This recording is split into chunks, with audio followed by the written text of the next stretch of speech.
Bueno, Perfecto. la doctora Carolina Morán, bueno, tiene un doctor honoris causa en Humanidades por parte de la Universidad Paulo Freire de Nicaragua. Es doctora en Derecho Privado por la Universidad Dr. José Matías Delgado. Tiene un máster en Derecho de los Negocios por la Universidad Autónoma de Barcelona, España, año 2013. Una licenciatura en Ciencias Jurídicas por la Universidad Francisco Gavidia, año 2003. Y está autorizada como abogada por la Corte Suprema de Justicia. Es socia directora de Morán y Asociados, firma de abogados especializados en Derecho Laboral, Derecho Corporativo, dedicada a la prestación de servicios legales integrales para empresas nacionales y extranjeras en la República Salvadoreña, firma que cuenta con despachos asociados en Centroamérica y demás países iberoamericanos.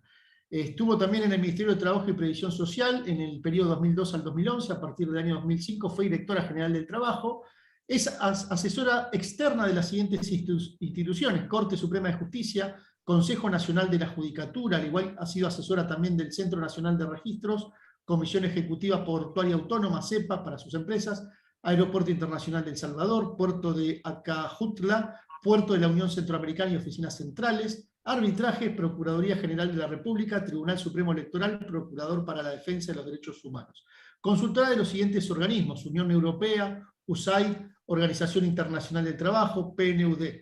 Coordinadora General para la Maestría Regional en Derecho Laboral y la Seguridad Social, la cual es desarrollada por la Asociación Centroamericana de Derecho del Trabajo y de la Seguridad Social, en convenio de cooperación con la Universidad Paulo Freire de Nicaragua, año 2018 al 2020. Docente universitaria de pregrado, maestrías, diplomadas y especializaciones de las materias de Derecho Laboral, docente además de las materias de Derecho Empresarial, Derecho Municipal, Administrativo y Constitucional, y docente de la Escuela de Capacitación Judicial del CNJ. Ponente oficial en varios congresos internacionales de Derecho de Trabajo y Seguridad Social, organizada por asociaciones a las que pertenece. Bueno, la verdad que, doctora, tengo un currículum inmenso, pero si usted me lo permite, lo voy a resumir, diciendo finalmente también que me parece importante que ha tenido reconocimientos de la Honorable Legislatura Tucumana por participar en el Congreso Internacional La Tutela del Trabajo a 100 años de la creación de la OIT, en mayo del 2019, reconocimiento otorgado por la Asociación Iberoamericana de Derecho del Trabajo y la Seguridad Social, Guillermo Cabanelas, como máximo galardón para un abogado laboralista, siendo medalla Labor Omnia Vincit de mayo de 2019. También tiene reconocimiento en el que se le otorgó distinción honorífica de visitante ilustre en la Universidad de San Pablo, Tucumán, Argentina.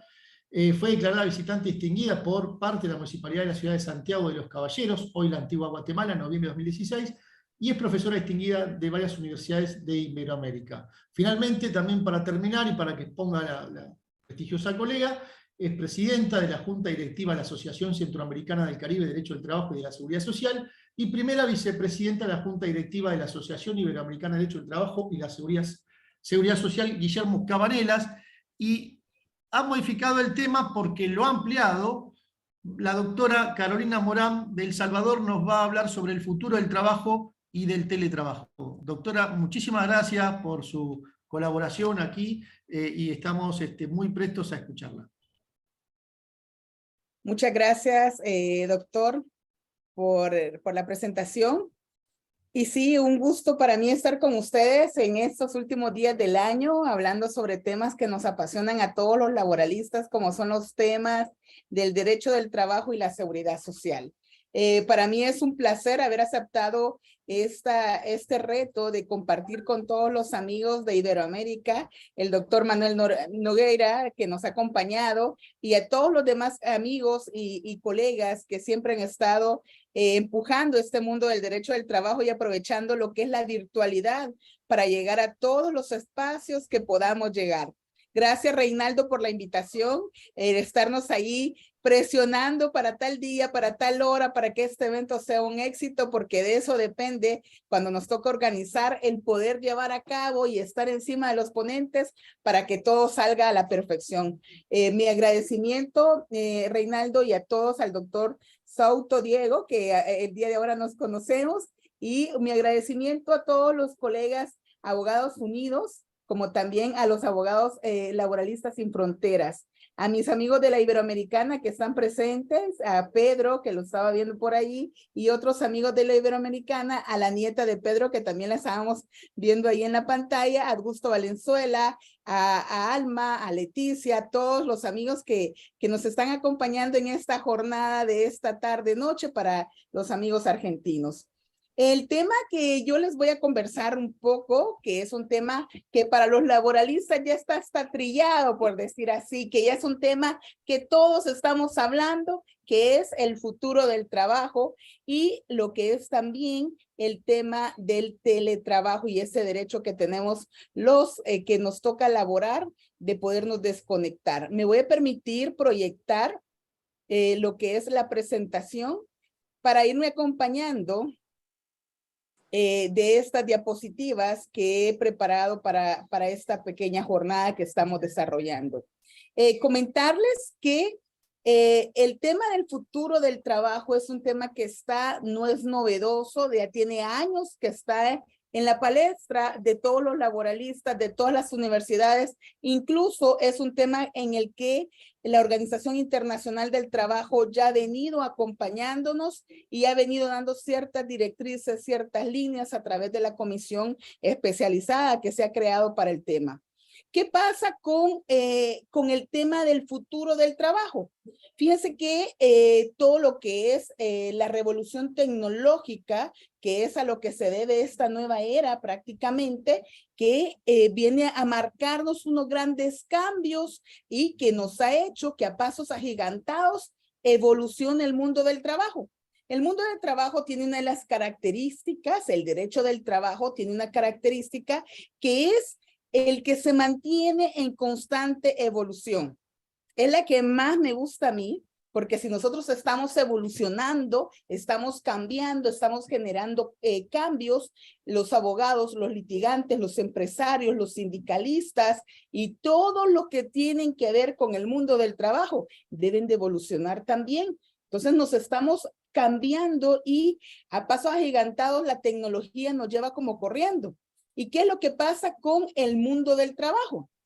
Esa tecnología que viene a dar la revolución tecnológica empezó allá por el siglo XVIII en Gran Bretaña, donde ya nos venía a dar la primera revolución tecnológica y que se introduce para entonces lo que eran las máquinas, como en el tema de los telares para las principales fuentes de energía, que eran el carbón y el vapor. En esa época, para Gran Bretaña, generó grandes cambios en la expansión de las nuevas tecnologías que se vinieron a usar, que ya no era solo manual el trabajo, sino que ya habían estas tecnologías de por medio. Para esa época, se habla de que muchos generaron una serie de incertidumbre para efecto de que las fuentes de empleo se iban a perder por esa revolución tecnológica que se dio para esa época. La segunda revolución tecnológica que se viene a dar también y que fue muy fuerte, esa se da prácticamente en 1903. Y es cuando se genera aquella forma de trabajar como la línea continua de montaje y eso se da en las fábricas de automóviles Ford. Y cuando se da ese modelo en la fábrica de Ford, también significó que se perdieron ciertas fuentes de trabajo porque la maquinaria vino a empezar a sustituir la mano del hombre. Pero esas personas que trabajaban en la maquinaria era una simplificación de tareas que eran realizadas por personas y trabajadoras que no necesariamente tenían una calificación. Y siempre, ¿verdad? El tema de los migrantes, que son las fuentes de cargos de trabajo que se tienden a dar en los países. Siempre el emigrante es el que se tiende a utilizar cuando se dan estas evoluciones y estos cambios. Y entonces, en ese periodo, se viene a utilizar de manera creciente la energía eléctrica. Ya se empiezan ya no es solo el tema del carbón y el vapor, sino que ya se viene a generar la energía eléctrica y el tiempo de trabajo se viene a reducir en un 34%. Posteriormente, se da la tercera revolución tecnológica. Esa tercera revolución tecnológica que se tiende a dar en lo que nosotros llamamos como las TIC, esa revolución se vincula prácticamente en esas tecnologías de la información y la comunicación. Se vienen a utilizar ya las computadoras. Yo recuerdo, yo estaba pequeña cuando ya mi mamá me decía, mira, ya la plaza de archivista ya no va a existir, en la institución que ella estaba. Era una institución de gobierno, por cierto.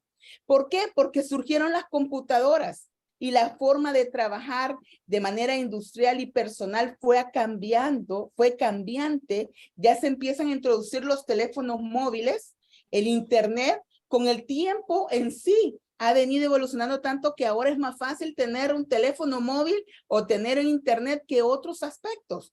Nosotros viajamos y ya vamos con un móvil en el que todo se compagina, en el que todo manejamos. A través del móvil manejamos la oficina, a través de un celular manejamos la casa, incluso ya vamos evolucionando de tal forma que estamos ingresando y que estamos ya desde hace días, ya desde hace bastante también en la cuarta revolución tecnológica.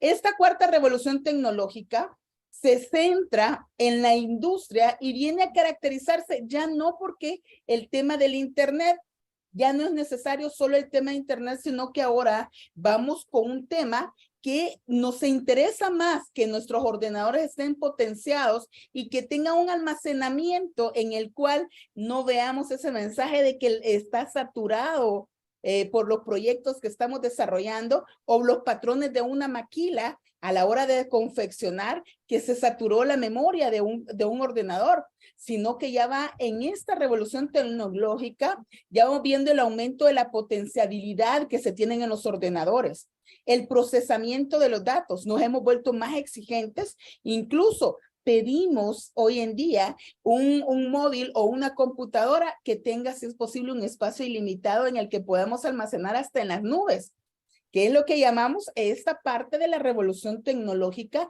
que es la cuarta.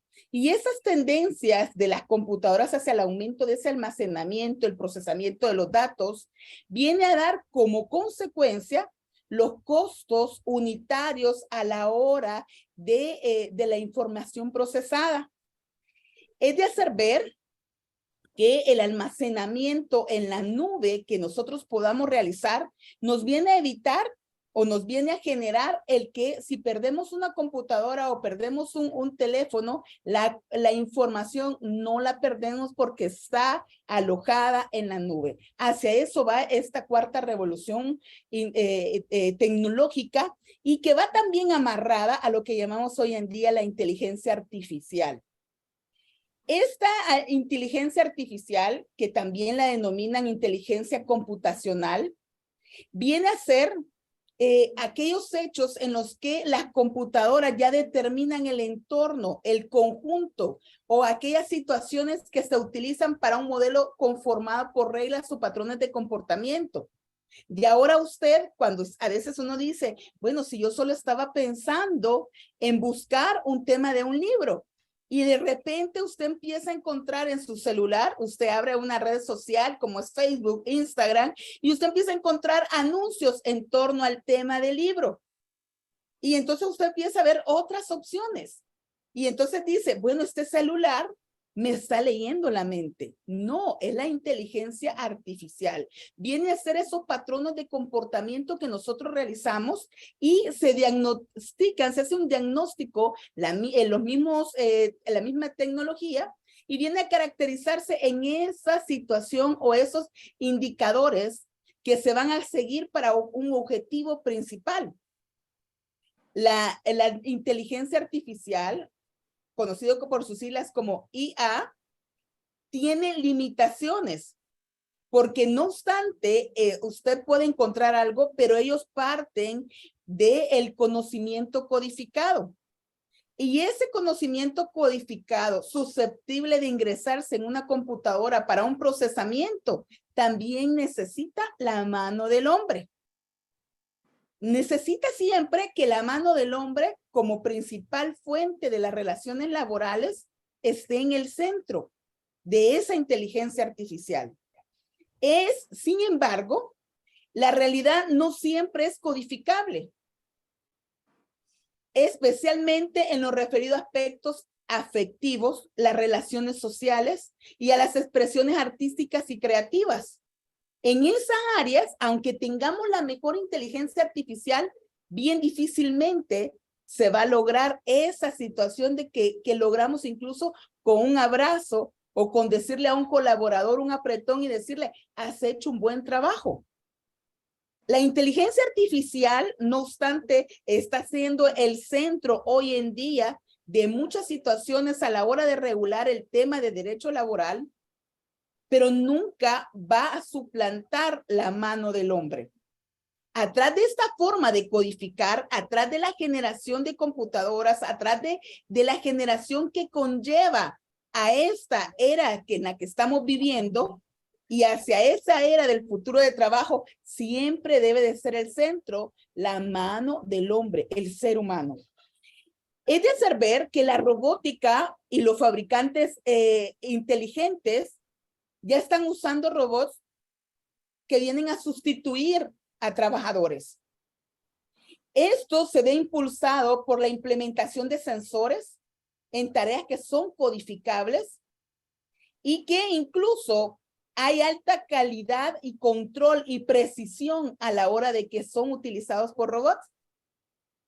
Ahora ya no podemos decir de que a la hora de un trabajo que genera demasiados riesgos, perfectamente puede un robot a realizarlo, digamos, en un tema de radiación, en la que ya no tenemos que exponer a un ser humano.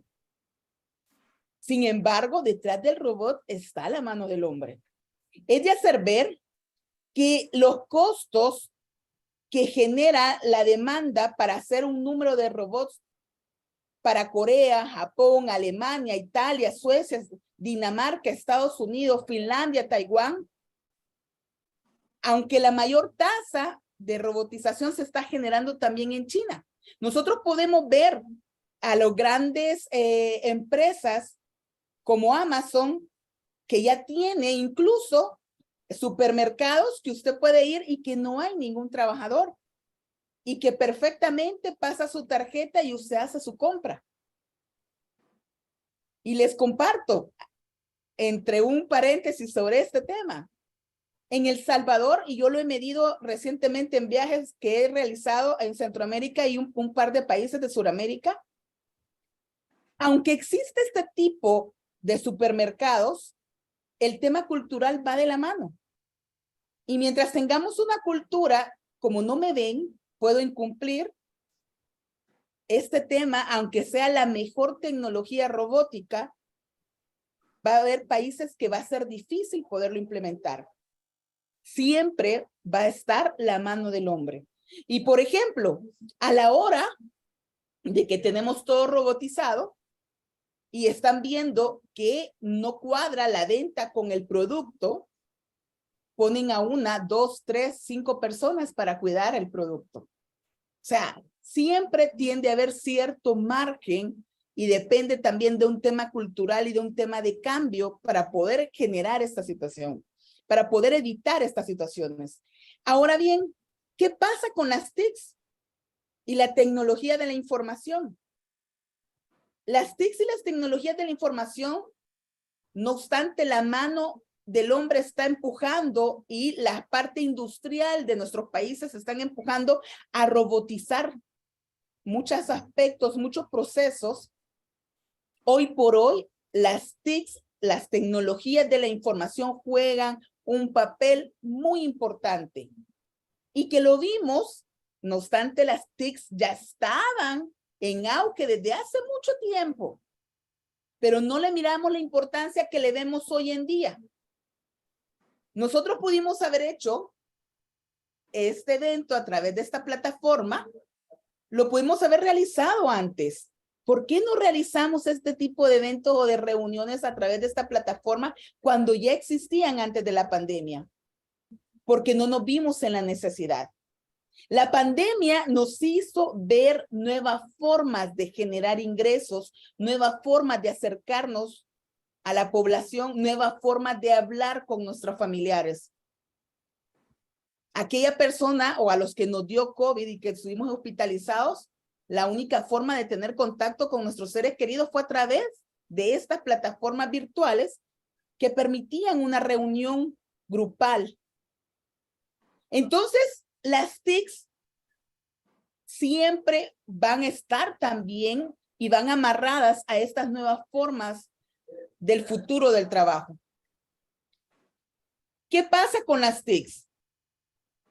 Todos estos procesos de cambio permiten que nosotros estemos más tiempo en casa y que no en el trabajo. Ustedes me lo preguntan, yo a mi oficina voy poco, porque todo lo desarrollamos a través de plataformas. Las reuniones con mis clientes son pocas ya las presenciales, porque todo se realiza a través de plataformas. Vamos a hacer una auditoría empresarial y lo hacemos a través de una plataforma en la que se conectó, se subió la información, uno se conecta, integra la información y manda el resultado y después una reunión a través de una plataforma y terminó. Cuando antes implicaba una serie de reuniones presenciales en la empresa con los diferentes gerentes, supervisores y demás, hoy se hace un trabajo en conjunto de manera virtual. Estas TICs que vinieron también a innovar y que han permitido que las transacciones económicas y el intercambio de un gran volumen de datos e información entre nosotros, los empresarios, los sindicatos. Hay países que ahora pueden hacer una negociación colectiva a través de una plataforma virtual. Ha implicado que nuestros países se modernicen, que aquel gobierno que era muy burocrático, que estaba lento con sus procesos, pueda y deba, porque no puede dejar de cobrar el impuesto, no puede dejar de supervisar y deba de implementar las TICs, la tecnología. Nos falta mucho en nuestros países llegar a tener un inspector robot, el llegar a tener un abogado robot. Pero hacia eso quizás vamos. Y las necesidades de creación de nuevos empleos va a ser totalmente distinta también. Esa innovación. Tenemos que estar siempre con los cambios, amarrados, agarrados de la mano de estos cambios tecnológicos y de estas nuevas eras que nos vienen. Yo miraba hace poco a mi hijo. Él me pidió que le permitiera que de sus ahorros, porque para juegos electrónicos en mi casa no hay presupuesto. Quien quiere eso, o es porque se lo regaló un abuelo, o porque ahorró y se lo compró. Hay para aparatos que generen trabajo, pero para un juego de video, no obstante, es algo de un niño, pero que lo haga con sus ahorros. Entonces, ¿qué pasa? Resulta que él me pidió que le permitiera, que le diera permiso poder comprar un Oculus. El Oculus es como una mascarilla, es de los mismos creadores de Facebook y es realidad virtual.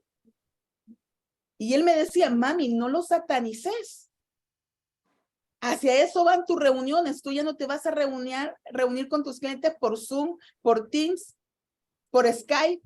Tú te vas a reunir con tus clientes por medio de un Oculus. Y sí, es una realidad virtual. Dentro de poco estos congresos ya no van a ser a través de estas plataformas. Solo vamos a tener nuestro Oculus, nos vamos a abrazar y vamos a sentir que estamos en esa sesión, en esa aula. Es parte de estos cambios tecnológicos.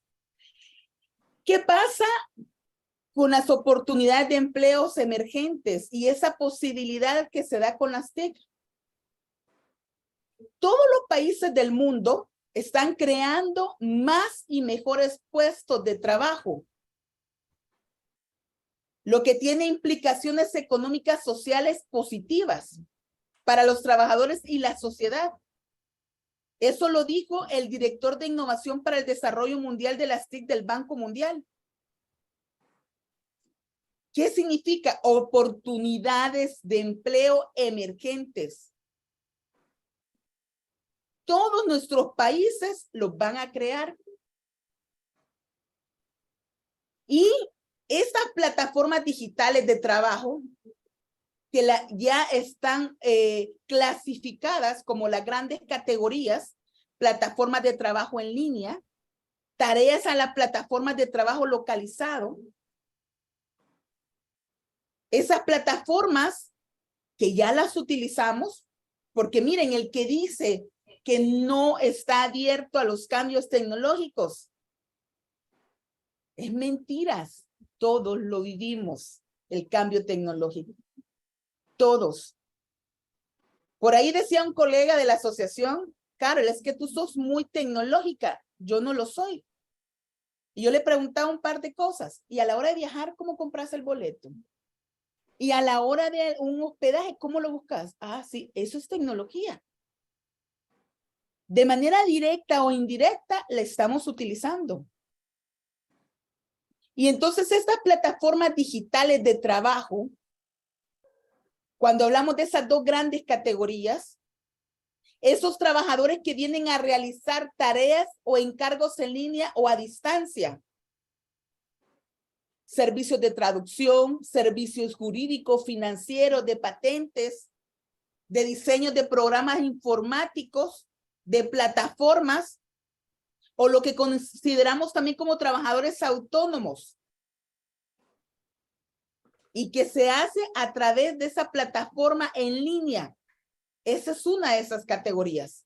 Y las tareas en las plataformas de trabajo localizado, ahí ya puede ser a cabo de una forma presencial o en una ubicación especial.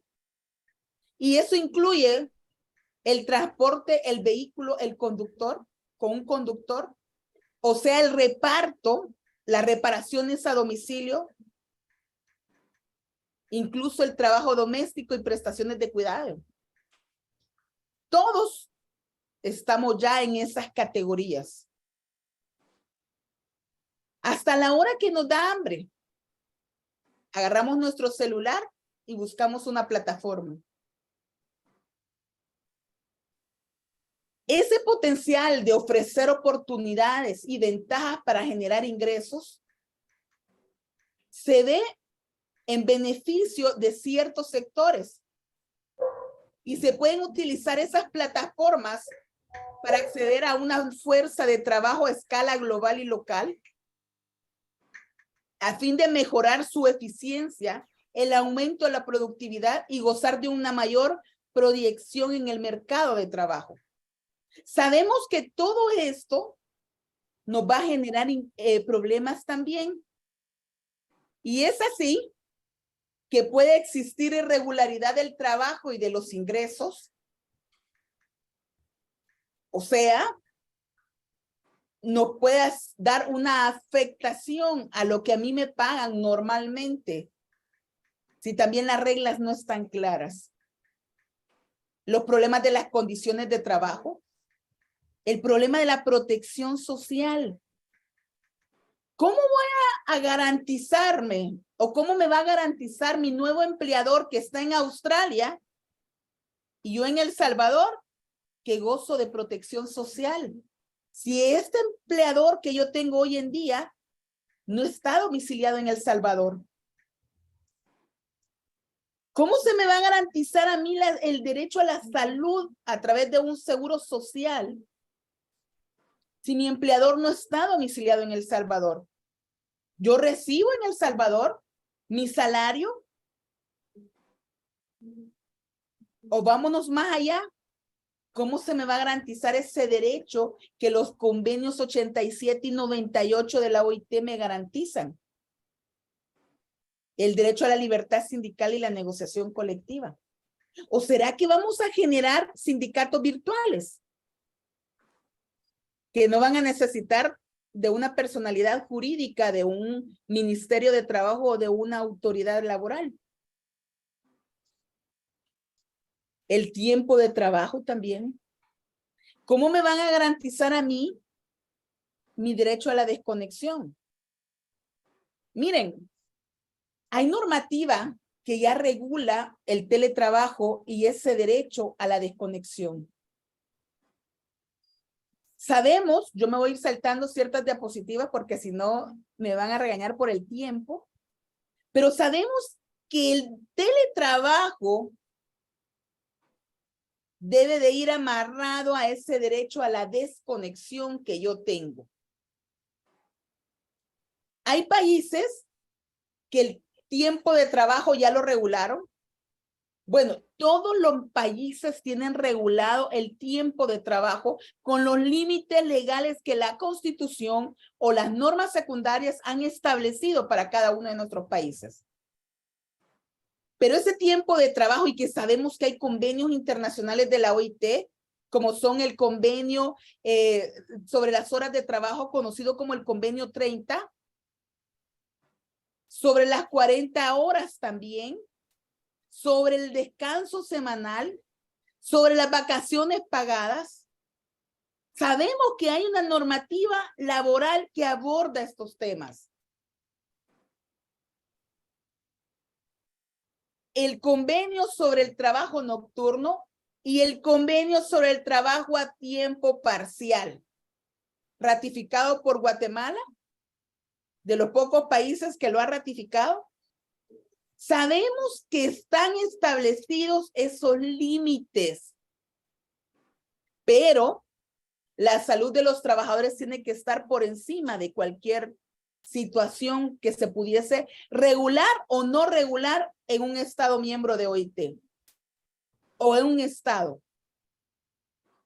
En El Salvador, al igual que varios países de Iberoamérica, Guatemala, por ejemplo, Honduras, Nicaragua, varios países, no tiene regulado ese derecho a la desconexión.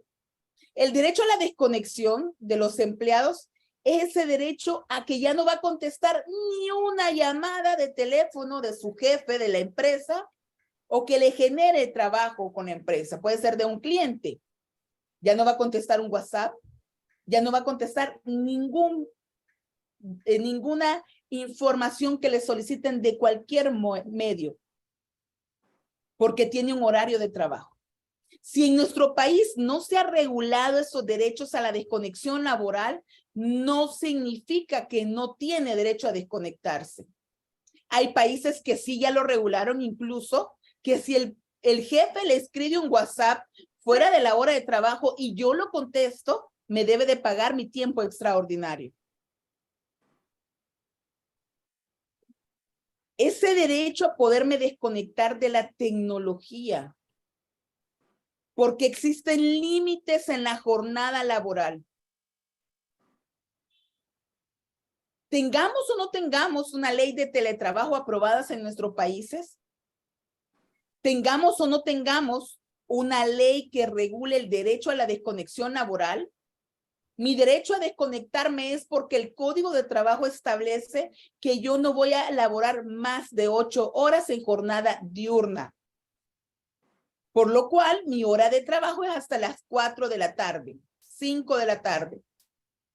Lo que esté posterior, ya sea un WhatsApp, un correo electrónico, una llamada telefónica, debe de generar un derecho a tiempo extraordinario. ¿Qué se debe de hacer en una empresa para el derecho a la desconexión? Lo primero, debe de tener una política interna sobre el manejo de los tiempos de trabajo, incluidos los puestos directivos. Debe de existir modalidades de ejercicio del derecho a la desconexión y prever acciones de formación y de sensibilización sobre un uso razonable de los dispositivos digitales, el registro diario obligatorio de la jornada de todos los colaboradores de la empresa, mecanismos de control a través de programas o similares, y el pago del tiempo extraordinario, ya sea en tiempo de jornada diurna o nocturna. Miren, esto va amarrado a situaciones que tienen que ver con ese bienestar del colaborador, del empleado, del trabajador. Ese incentivo laboral no económico o económico no necesariamente tiene que ver porque a mí me pagaron un bono. El colaborador se siente incentivado cuando se le agradece el trabajo que brinda. Se siente incentivado cuando le permiten descansar y dedicarse a sus actividades familiares y personales. Se siente incentivado porque forma parte de esa empresa en la que le respetan su intimidad, su derecho a desconectarse. Como yo les digo a mis clientes, en horas de trabajo tenemos que exigir a un colaborador y también agradecerle a ese colaborador. porque está dando y entregando de él toda la fuerza necesaria para cumplir con las metas y el trabajo encomendado. Pero también hay que respetar lo que ya la normativa viene a establecer. Derechos a la desconexión están regulados en países como Perú, como Francia, España, el derecho a la desconexión laboral en Italia, que ya tiene cierta normativa, la ley de trabajo a distancia de Chile, y finalmente el tema del trabajo decente. Siempre vamos a encontrar nosotros que va vinculado a trabajo decente, porque el centro es la persona, es el ser humano, es el bienestar para la persona. El trabajo decente, ese trabajo digno, el empleo decente, empleo digno, es el que se realiza con el respeto a los principios y derechos fundamentales del trabajo. Permite un ingreso justo y proporcional al esfuerzo que realizan nuestros colaboradores, sin ejercer discriminación, cualquier tipo de violencia o acoso, y con toda la protección social. Dentro de eso, incluir ese diálogo que debe de existir y que también viene amarrado a uno de los grandes objetivos del desarrollo sostenible, el que es el promover el crecimiento económico sostenible, inclusivo y sostenible, el empleo pleno, productivo y el trabajo decente para todos. Finalizo, sé que creo que ya me pasé del tiempo viendo el reloj, pero finalizo con esto, con este cuadrito que del informe del futuro del trabajo, de la Comisión del Futuro del Trabajo, me llamó mucho la atención. Y dice que cuando hablamos de las tecnologías, hay estimaciones de las futuras transformaciones del mercado del trabajo. Freddie Osborne, en el 2015, ya hablaba que se estimaba que el 47% de los trabajadores de Estados Unidos corrían el riesgo de verse sustituidos en sus puestos de trabajo por la automatización. También Chang Fu, en el 2016, los puestos de trabajo corren el riesgo de automatizarse en los próximos 20 años.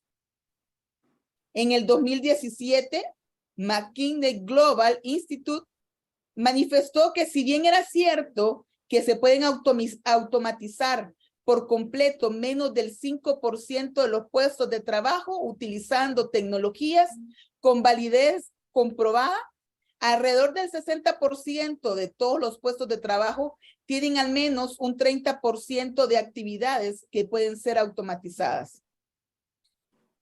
La OCDE del 2016, en el año 2016, manifestó que el promedio del 9% de los puestos de trabajo de los países de la OCDE corría un alto riesgo de automatizarse, una proyección considerada de los puestos de trabajo entre el 50% y el 70% no serán sustituidos por completo, pero se automatizará una gran parte de las tareas y la transformación en la forma que se ejercen estos trabajos. El Banco Mundial lo decía en el 2016, 2/3 de los puestos de trabajo de los países en desarrollo podrían ser automatizados. El Foro Económico Mundial en el 2018, casi el 50% de las empresas llevarán una reducción de la fuerza de trabajo a tiempo completo en el 2022. Fuentes que se dijeron, información que se manejó antes de la pandemia. La transición a un medio sostenible, a un medio ambiente sostenible de OIT en el 2018, ya hablaba también que se calculaba que la aplicación del programa de países sobre el clima se traduciría en la pérdida total de unos 6 millones de empleos, pero que generaría 24 millones de nuevos empleos. La ONU, en la DAES de 2017, también lo establecía. Datos importantes. que nos empujan a globalizarnos, a cambiar nuestra forma de hacer trabajo y de volvernos más creativos. Hoy podemos ver mucho emprendedurismo, muchas fuentes de trabajo distintas a las tradicionales. Y algo importante, que es el cumplimiento del contrato social en el programa centrado de las personas. Esto lo dijo la Comisión del Futuro del Trabajo. ¿Qué significa invertir en las capacidades de las personas? Que para el futuro del trabajo tenemos necesariamente que brindar aprendizaje permanente para todos. Un aprendizaje permanente para nuestros colaboradores en la empresa. Se debe de invertir en las capacidades a todo nivel. Nosotros los abogados litigantes independientes, nosotros los abogados académicos que damos clase, tenemos que estar cada día más capacitados. Invertir en las capacidades de las personas significa también apoyar a las personas a través de las transiciones, a través de estos cambios que se están generando, en un modelo de transformador de igualdad de género como uno de sus pilares, el reforzar la protección social. De ahí tenemos invertir en trabajo decente y sostenible. ¿Qué significa invertir en un trabajo decente y sostenible? Es transformar las economías para crear trabajo decente y sostenible en nuestros países.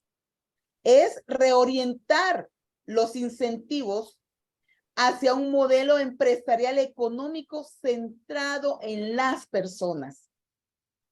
O sea, tenemos que darle ese pilar fundamental a los colaboradores dentro de la empresa como uno de sus corazones para poder mantener la generación de empleos. Se debe de reforzar ese modelo empresarial tradicional que hemos tenido durante años y centrarlo en las personas. Y el último, y hoy sí finalizo, invertir en las instituciones del trabajo. Esto significa el establecer una garantía laboral universal, la mayor soberanía sobre el tiempo, el revitalizar la representación colectiva y la tecnología para el trabajo decente. Sabemos que cuando hablamos de invertir en las instituciones del trabajo, dentro de esas instituciones del trabajo es el rol que ocupa el Estado en la verificación incluso del cumplimiento de las normas laborales.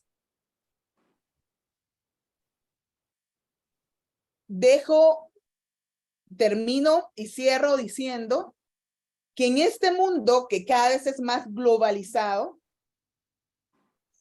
el ser humano siempre debe de ser el centro de toda actividad económica, el centro de toda empresa y de todo el entorno del mundo de trabajo que está cambiando. Muchas gracias. Bueno, muchísimas gracias, doctora Carolina Morán. La verdad que yo creo que además de una prestigiosa jurista, usted es una gran ensayista, porque abordar la problemática del futuro del trabajo hay que animarse, y usted la verdad que nos está marcando un poco el camino, ¿no? Ese es un miedo que a mí siempre, y se lo pregunto a un montón de juristas de Argentina y del exterior, porque, bueno, me atemoriza mucho, ¿no? La pérdida de empleo y la calidad de empleo. Así que le agradezco mucho su ponencia. El doctor Nelson Lobo Zamorano ahí estaba comentando por Laboristas Sin Fronteras, una gran ponencia suya. Así que muchísimas gracias, un placer de conocerla. Me perdí la vez pasada cuando sí, se hizo la entrevista, pero bueno, qué orgullo conocerla. Así que un placer. Muchas gracias por el espacio y por el tiempo dedicado a escucharme, ¿verdad? Bendiciones para todos. Saludos, Nelson, que ya te veo aquí también en la palestra. Muy amable. Bueno, y ahora vamos con el quinto